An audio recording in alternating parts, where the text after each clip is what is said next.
An I-Team exclusive tonight, the Hudson family killer. William Balfour is serving life in prison for murdering 3 members of actress-singer Jennifer Hudson's family on the South Side in 2008. Tonight, Balfour talks publicly for the first time. Here's investigative reporter Chuck Gowdy. Chuck?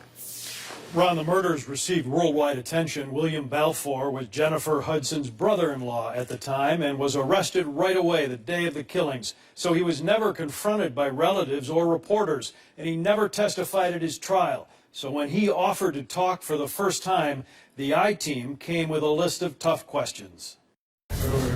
William Balfour, inmate K76904, asked to meet with the I-Team to explain why he says he shouldn't be here at all. I didn't have nothing to do with the case.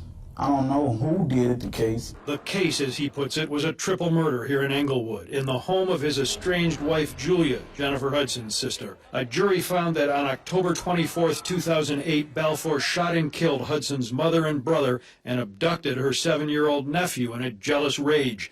The youngster found shot to death in this stolen SUV. Police said the keys were found in Balfour's pocket, and witnesses said they had seen Balfour with a distinctive chrome and black pistol like this that was used in the murders. Did you ever have the gun? No. So the people who said that they saw you with the gun were lying? Exactly. We had 1 hour with Balfour here at Pontiac, Illinois' oldest prison, built 140 years ago. He's among 1,500 of the state's most violent men. During the interview, he accused many of the prosecution's 81 trial witnesses of lying, including his friends and then-wife Julia. She testified that Balfour had repeatedly threatened to kill her family and then her. You wanted her dead, didn't you? No, not at all. We wasn't even in a relationship anymore. You told people that you wanted her dead, didn't you? That never occurred.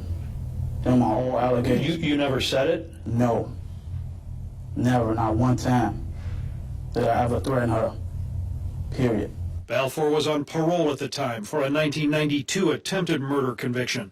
Prosecutors used cell phone records to place him near the crime scenes, cited gun residue on his clothing and on his car's steering wheel, all of which he claims were planted by police or concocted by evidence technicians. To hear you describe it, Right. this was a huge conspiracy. Exactly.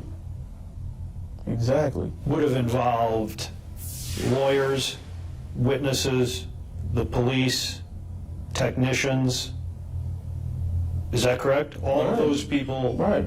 The jury deliberated 2.5 days and found him guilty of everything. The judge called his soul barren and sentenced him to life without parole. His appeal last year was wholly rejected, Illinois justices saying there was plentiful evidence he killed all 3 members of his wife's family after many threats to do so. And last month, the U.S. Supreme Court refused to take his case. Why should anybody believe what you're saying now? I mean, it's up to them to make sense out of it. Because if you make a statement and the statement don't add up to the way the murders happen, then it's a problem. That's reasonable doubt. 34-year-old Balfour is a career criminal. The police paperwork on him pages long. Since age 14, a gangbanger, carjacker, burglar, and drug dealer, a 10th grade dropout whose father and brother are both ex-cons. If you didn't kill Jennifer Hudson's family, who did? I don't know.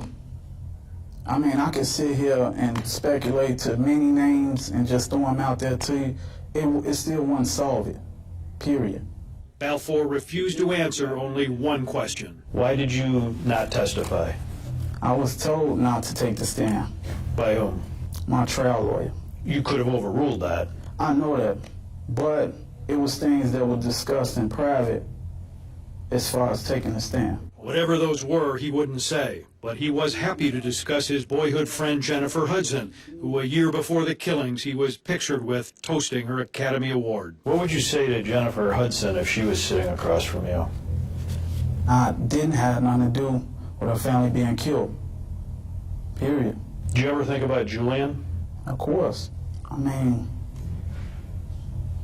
I don't know, man. Do I miss him? Yeah.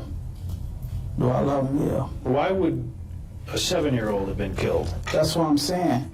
It could have been the wrong place at the wrong time. A person who come in there to kill somebody don't care who they kill.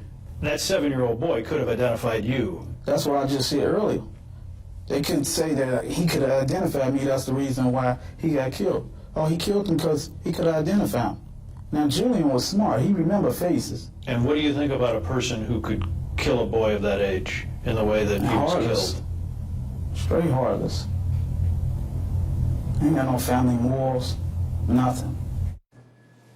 After learning of Balfour's remarks, Chicago police said they firmly stand behind a case based exclusively on facts and evidence. And tonight, a spokesman for the Cook County State's Attorney called that evidence overwhelming, saying Balfour was afforded every legal right and the opportunity to present any relevant defense. Balfour's lawyers declined comment, as did members of the Hudson family. Thanks, Chuck.